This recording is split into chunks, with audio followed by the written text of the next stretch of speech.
very clear na di aton MC18 it is a moratorium, so no movement, no more transfer.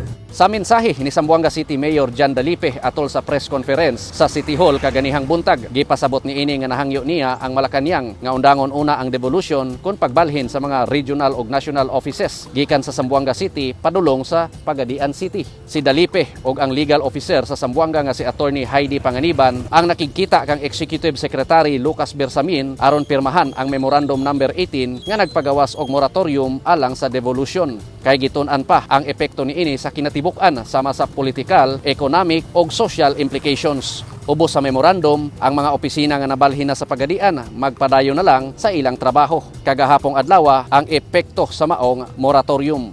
I went to Manila, to Malacañang 4 times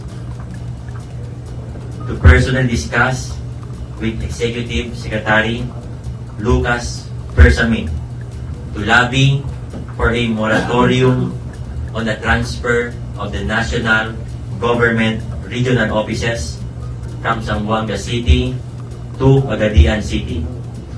The office of the President graciously granted our request. Nagpabilin sa Zamboanga ang mga opisina sa Department of Health, Department of Social Welfare and Development, Department of Public Works and Highways, Department of Budget and Management, Philippine Health Insurance ug Regional Trial Court. Dugang pa ni Dalipe, dakong tabang ang moratorium sa mga Zamboangenyo nga mga empleyado sa mga regional offices nga dugay nang nagmulo sa kalisod sa pagngadto nganhi sanglit dinhi sa Zamboanga City ang ilang Pinoy-anan ug kinahanglan pa nga moabang og mga balay o ibalhin ang ilang pamilya.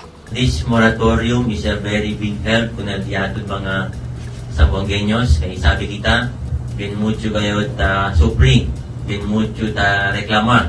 Sabi mo, muchos des mga pamilya, mga amigo, kaya tatrabaho ng mga regional office, kaya tareklama kayo el transfer del mga regional office.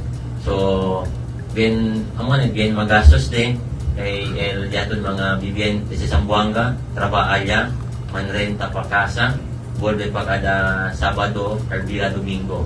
Sa pangutana kung giunsa pagdiskarte ni Mayor Jan Dalipe aron mahimo ang moratorium, yan din na Malacañang, and siyempre, close kita. gipasalamatan usab ni Dalipe ang mga opisyal sa Zamboanga nga mingtabang kaniya aron mapugnan ang lakang sa devolution. Gikan sa Asia's Latin City, Ciudad de Zamboanga, Jun Tubilag, Newsline Philippines. Stay safe,